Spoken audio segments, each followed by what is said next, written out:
Hello, everybody. Welcome to today's lecture. So, today we're going to start talking about Chapter 4.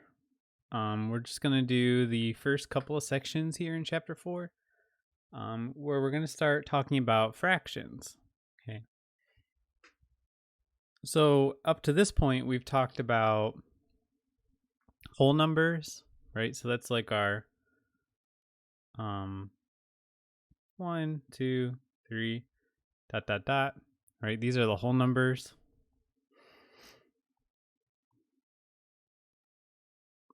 And then when we throw the negatives in there, -2, -1, 0, 1, 2, dot, dot, dot, and dot, dot, dot this way also, right? Because we could have an infinite number of negative numbers. These are what we call the integers.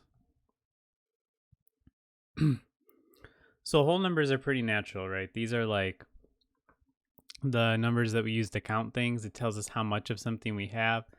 Negative numbers, we can think of that as like losing something, right? Or being in debt or owing. Like we lost two things. We lost $2, even though we had $0.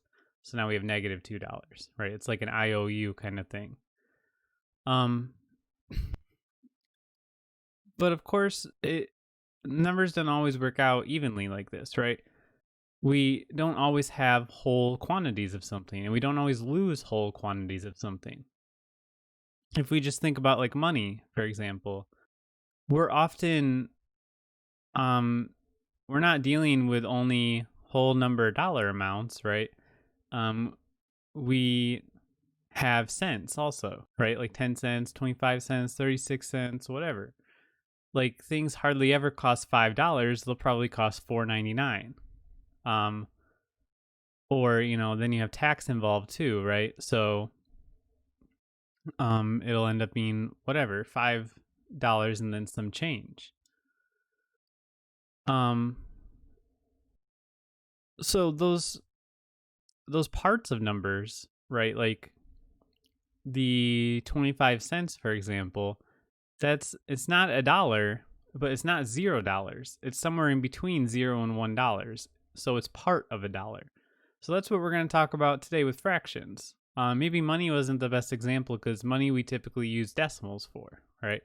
But we're going to use fractions. So fractions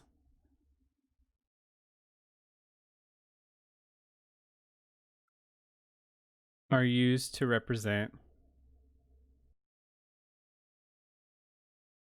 partial quantities. Okay.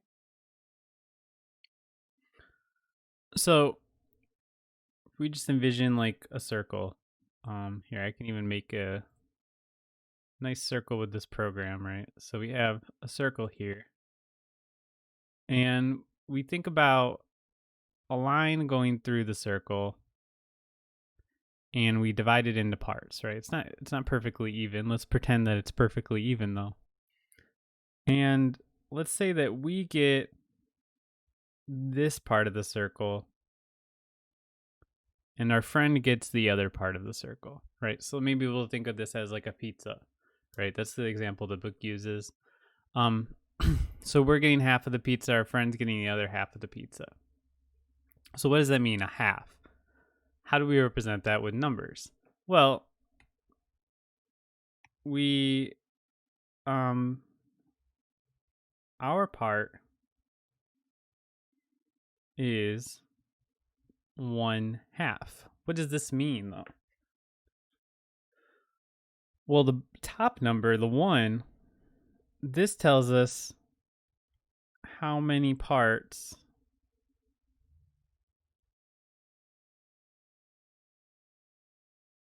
we have, right? We have one of the parts of the pizza. The bottom number tells us the total number of parts, right? So we have one part and there's 2 parts total. So that's how we get this number 1/2. Okay. This bar in the middle here is just a division sign. Okay. So 1 divided by 2 is how we write 1/2. Okay. So the top is how many parts we have, the bottom is how many parts there are total. So if we take another circle, and now let's say we divide it um, into 4 parts.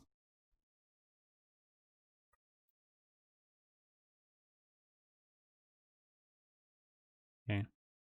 So we have it divided into 4 parts now. Let's pretend they're equal. And let's say we get this one only. Okay. Then our part, well, we have one of them, right? And how many are there total? Well, this time there's 4. Okay, so our part is 1/4.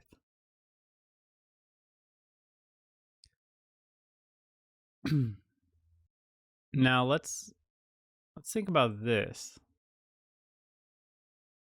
What if we take this same one and now we divide it into fourths? Okay. How much of this pizza we get didn't change, right? But the way we represent it now is we're going to have 2 parts out of 4 total. Okay, so that's kind of weird, right? Because this looks 2/4 is completely different from 1/2, but like the numbers are completely different, but the amount of pizza we're getting is exactly the same. Okay. If we um do this more than one time, so let's say we divide it into eighths.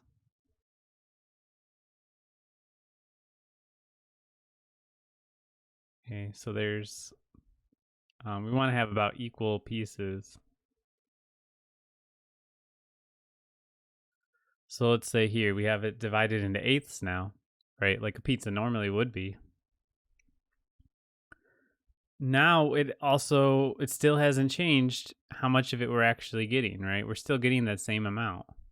But when we represent it now, it's going to be 4 parts out of 8 total parts. So what we can deduce from this is that 1/2 is the same quantity as 2/4, which is the same quantity as 4/8. So this can start to make a little more sense if we think about the fact that this is a division sign. Okay. Let's think about 2/4. And let's think about um, the prime factorizations of these numbers back from 2.5. You don't necessarily need to think about the prime factorizations. You can just think about any factorizations. But the prime is the one that would work for everything. If we think about it here, on the top, the prime factorization of 2 is just 2. Prime factorization of 4 is 2 times 2, right? Now, remember, this is a division sign, right?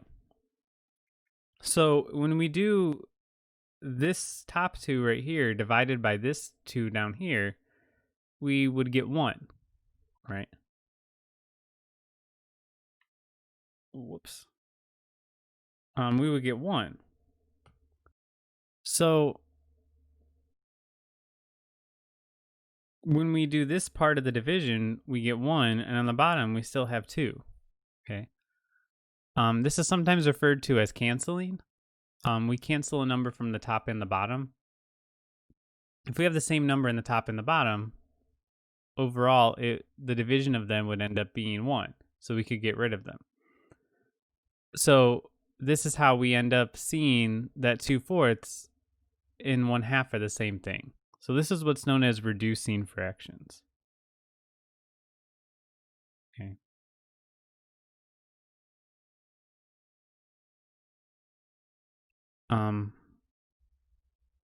1/2, 2/4, 4/8, etc. are called equivalent fractions. Okay, because they're equivalent because they're representing the same quantity, right? These are all the same amount. We're just using different numbers to represent them. Okay.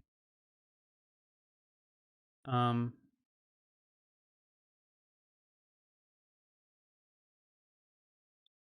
let's think about why 4/8 is the same as 1/2. Well, 4, we just said the factorization of that is 2 times 2. The prime factorization of 8 would be 2 times 2 times 2. Okay. So notice we can do the same thing we do with 4. We're just doing it 2 times. And now on the top, well, 2 divided by 2 is 1. The other 2 divided by 2 is 1. If we multiply those together, it's still 1, right? 1 times 1 is 1. And on the bottom, we still have the 2 left. So we end up getting 1/2. Okay.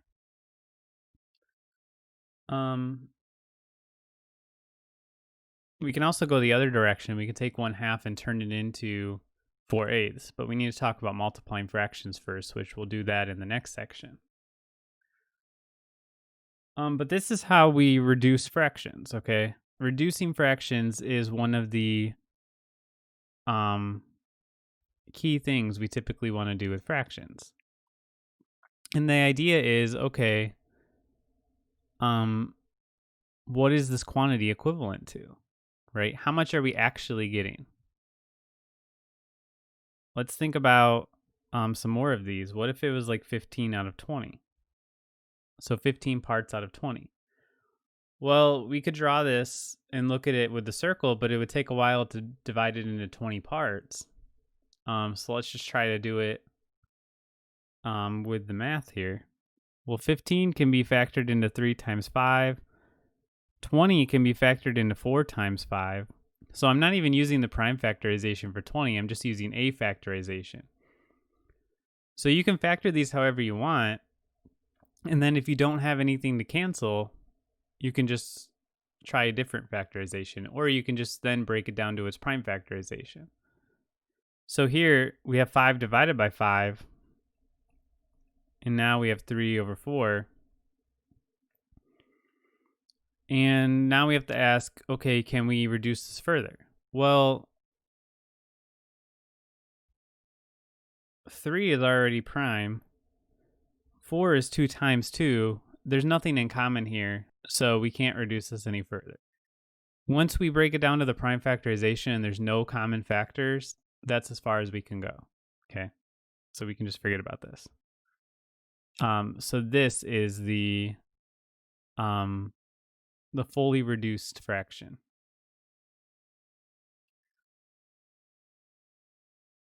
Let's talk about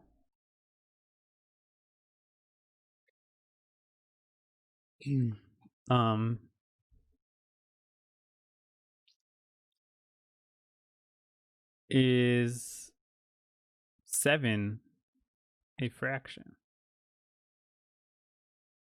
Okay. And 7's not special here. I'm just picking a random whole number. Is a random whole number a fraction? Well, not at first glance, but can we make it one? Well, yeah, we can.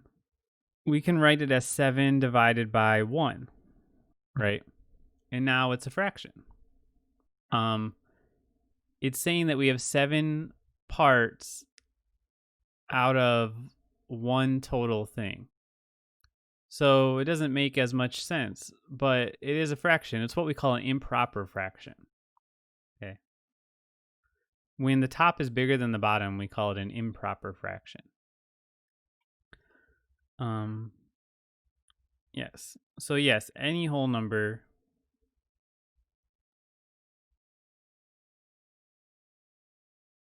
can be written this way. Okay. So we can think of any whole number and any negative whole number as a fraction, and that'll be really helpful to us later.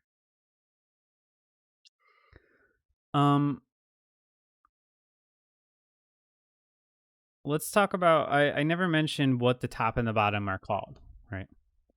So look back at like 3/4, for example, here.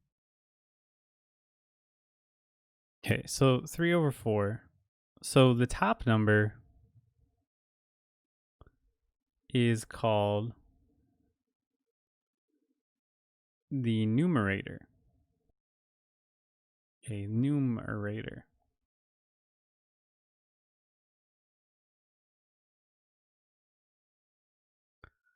And then the bottom number is called the denominator. Okay. So numerator, denominator, sometimes we might just call them top and bottom number. So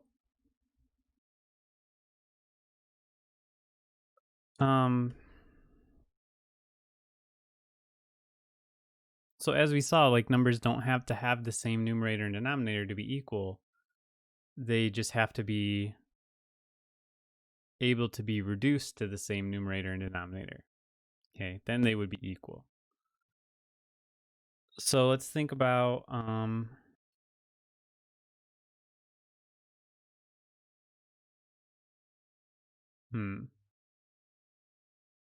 trying to think.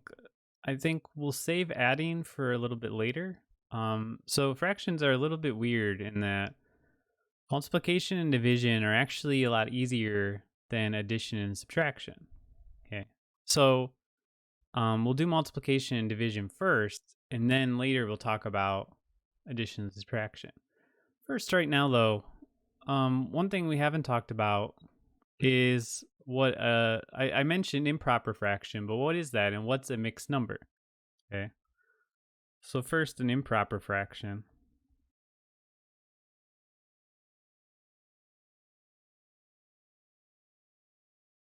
Okay.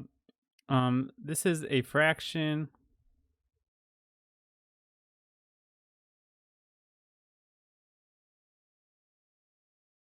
where the numerator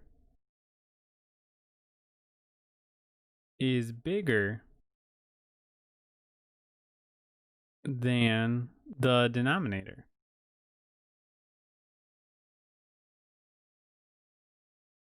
Okay. So a proper fraction is where the numerator is smaller, and an improper fraction is where the denominator, sorry, I think I said that wrong. A proper fraction is the numerator is smaller, and in an improper fraction, the denominator would be smaller. Okay. So my way of thinking about them, it doesn't really work as well in the case of an improper fraction, right?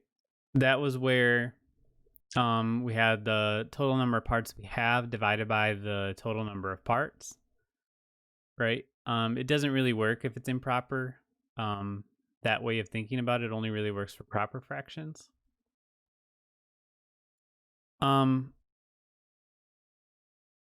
The intuitive way to think about improper fractions is by turning it into what's called a mixed number. Okay. Now, this is a part that's a little bit weird because mixed numbers make a lot more sense intuitively and when we're thinking about it, but improper fractions usually make the math work a lot better. So if we're doing the math with them, it's usually better to keep them as improper fractions. But if we want an intuitive sense of what the numbers we're dealing with are, we would want to think about mixed numbers. Okay. So a mixed number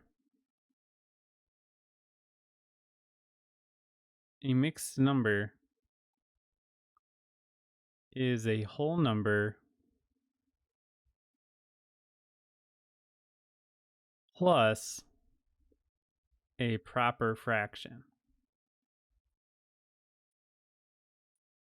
Okay. So an example of an improper fraction, first of all, would be something like 7/5. And an example of a mixed number would be something like 1 and 2/5, which is an equivalent way of writing 1 plus 2/5. So this is saying that you have one whole quantity and then 2/5 of another quantity. Okay. And it turns out these two are actually the same. So how do we know that? So to go from an improper fraction to a mixed number is just a matter of doing the division and doing something different with the remainder. Okay. So improper to mixed number.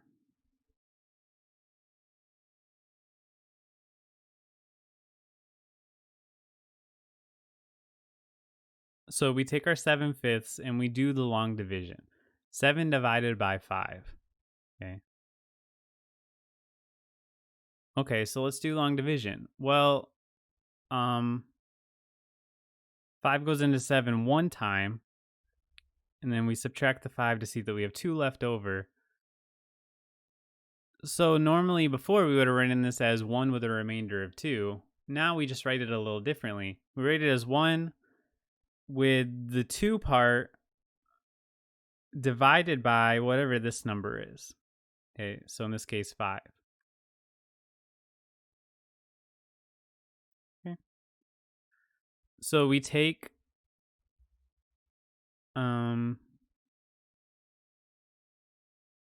this number, put it right there, and then we take this number and put it right there. Okay, so this is how we go from an improper to a mixed number. So the remainder is really just telling us, I said like back when we were doing division that the remainder is a little ambiguous, and this is what I meant by that. Because if that 5 was like a 7, then this would be 1 and 2/7, and 1 and 2/5 and 1 and 2/7 are very different, right? So it's better to write it like this as a mixed number because it's telling us remainder of 2 means we have 2 left over. This tells us 2 of what? We have 2/5 left over. Okay. The other direction is a little bit weird if we don't talk about multiplication. So I'll show you the formula for it, but I'll explain it after we do multiplication. Okay, so a mixed number to an improper fraction. Take something like 1 and 2/5.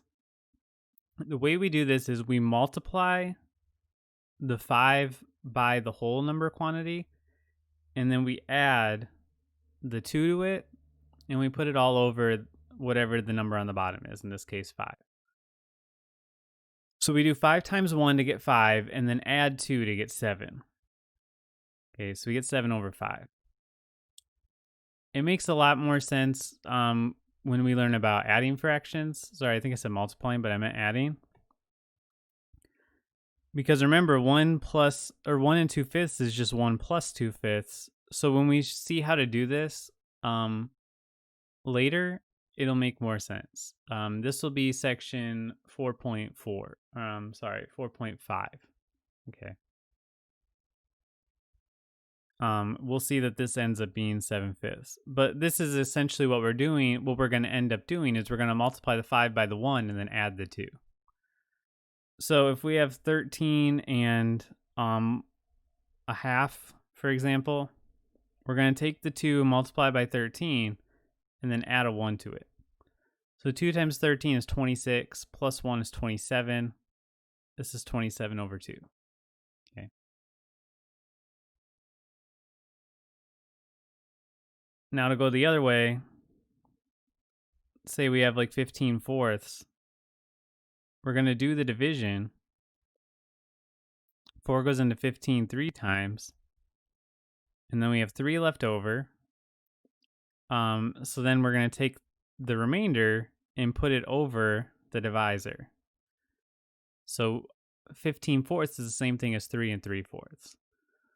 So like I said, the math is going to be a lot easier with the improper fraction, but it's not easy to visualize what 15/4 is, okay? With this, it's telling us, okay, we have 3 whole quantities of something and then 3/4 of another one. Okay, so that makes more sense. Like maybe we have 3 pizzas and then 3/4 of another pizza left over. But if we just say 15/4, it's a lot harder to get there, right? So the mixed numbers are for visualizing, the improper fractions are for doing the math. Okay. Okay. let's see. Let's talk about 4.2 multiplying fractions. Okay. Multiplying and dividing. Like I said, multiplying and dividing fractions are actually a lot easier than adding and subtracting fractions. Multiplying fractions. Okay. Let's say we're doing 3/4 times 5/7. Okay, we have these two fractions. Well, our normal way of thinking about multiplication doesn't work so well, right? Like, we can't add 3/4 to itself 5/7 times, right? It doesn't really make any sense. But luckily, it works out so that all we have to do is what we would naturally think to do. If um if you had to take a random guess as to what to do, what I would assume you would do is just multiply the top and multiply the bottom, right? Just put the like parts together. And that's exactly what you do. You just multiply the top and you multiply the bottoms.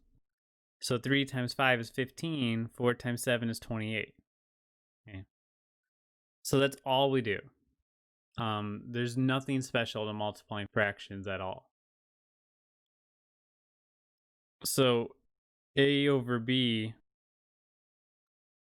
times C over D, where these are any numbers, are going to be A times C over B times D. Okay, and these can be any numbers. One thing I should maybe point out, remember, because this is division, we can't ever have 0 on the bottom because we can't divide by 0.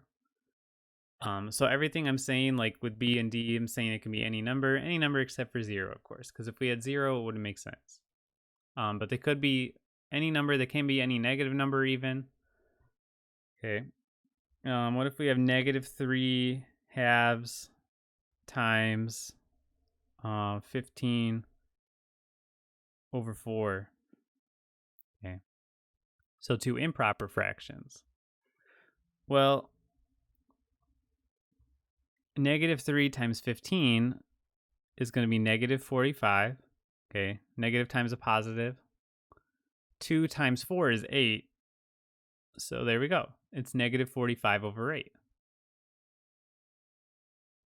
Notice if these were mixed numbers, this would be -1.5 times, what did we say this was? 3 3/4. There's no easy way to multiply mixed numbers. What we would do is we'd first change them into improper fractions and then do the multiplication. So that's what I meant by improper fractions are easier to do the math with. Okay, so with mixed numbers, just change them to improper fractions first. Okay.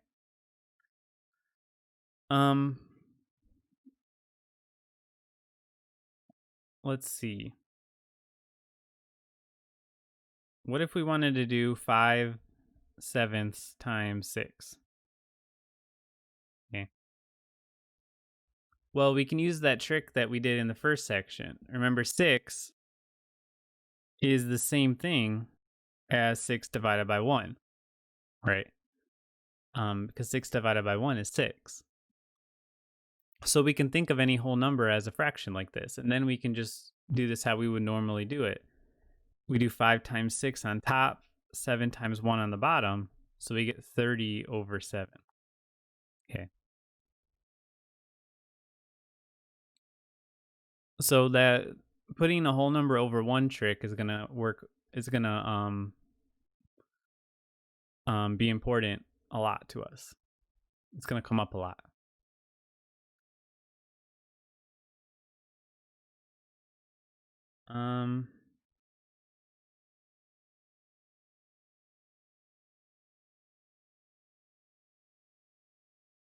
Let me just make sure I'm not missing anything. Okay. I don't think so. So this is all there is to multiplication. There's really not much more to say about it because all we do is multiply the top, multiply the bottom. The only tricky ones can come when you have a whole number, and as long as you remember to write it over 1, then we're fine. Okay. So let's talk about division.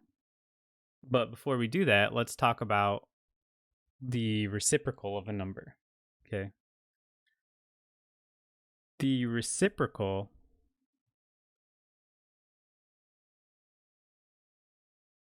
of a fraction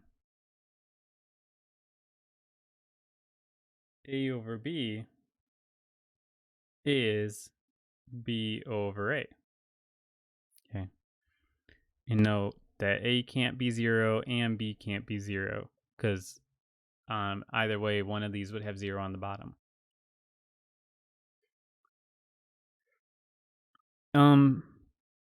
So it's just the number with the numerator and denominator flipped. Okay, so the reciprocal of 3/4 is 4/3. You just take it and flip it over. Okay. If we had 1/2, then this would be 2 over 1, or just 2. Likewise, if we had a whole number, 3, well, remember, 3 is really 3 over 1, so the reciprocal of 3 would be 1/3. Okay.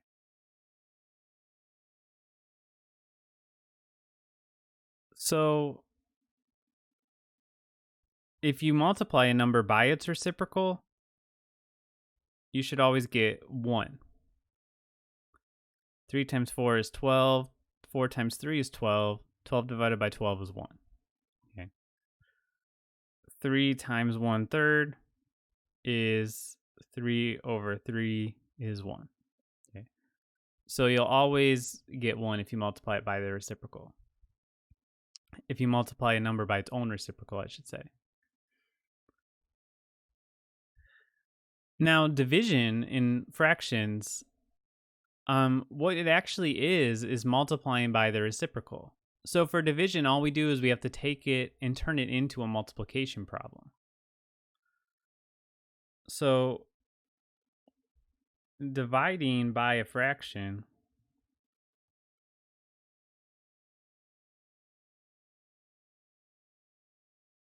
is the same thing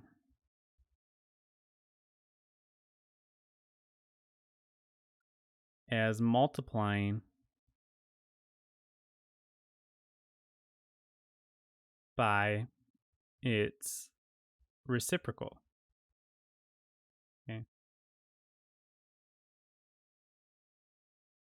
So, for example, if we have 2/3 and we divide this by 3/4, okay, what we can do instead is multiply by its reciprocal. So instead of dividing by 3/4, we'll multiply by the reciprocal of 3/4.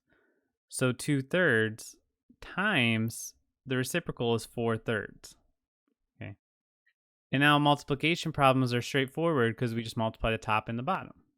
So we have 8 over 9. And then that's it. Okay.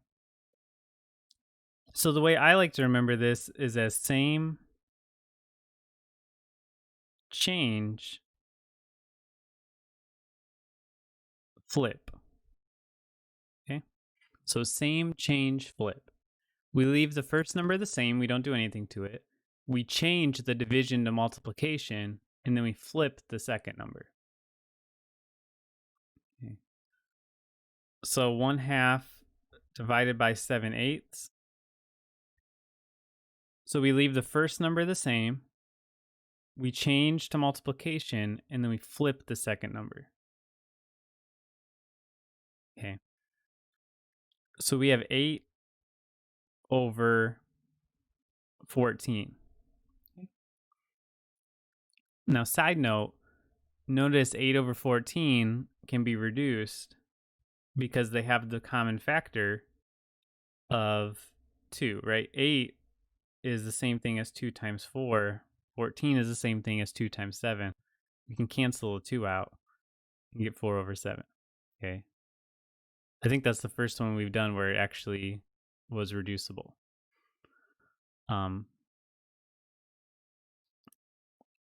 So let's try another one. 15 over 7 divided by 8/9. Okay. We leave the first number the same, change the multiplication, flip the second number to 9/8.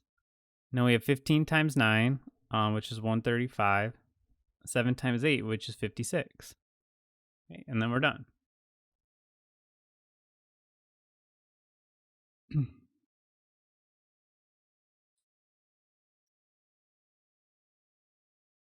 So what about, here's kind of a tricky one. What if we do 2/3 divided by 2? Well, we leave the 2/3 the same, change the multiplication, and then we got to remember the reciprocal of 2. 2 is the same thing as 2 over 1, so its reciprocal is 1/2. Okay. Now, one little trick we can do here, before we actually do the multiplication, we can cancel out the common factors because there's a 2 on the top and bottom. So we can just cancel them out and then we don't have to reduce later. So this will be 1/3. If you don't do that, you just get 2/6, which is the same thing as 1/3. Okay. So we got to remember that whole numbers can always be put over 1, which is helpful when we take the reciprocal. Okay. I think that's all for this section. So make sure to practice these. There will, of course, be some on the homework, but definitely practice. The important takeaways today are 1, reducing fractions, 2, multiplying fractions, 3, dividing fractions. Okay. You don't have to worry so much about switching between mixed numbers and improper fractions because we're just going to work with improper fractions. We're not going to touch mixed numbers really. So just those 3, reducing, multiplying, and dividing fractions. Okay, so next time we'll start talking about adding fractions and getting into that. So thank you for watching, and I hope you guys have a good day, and I'll see you for the next one.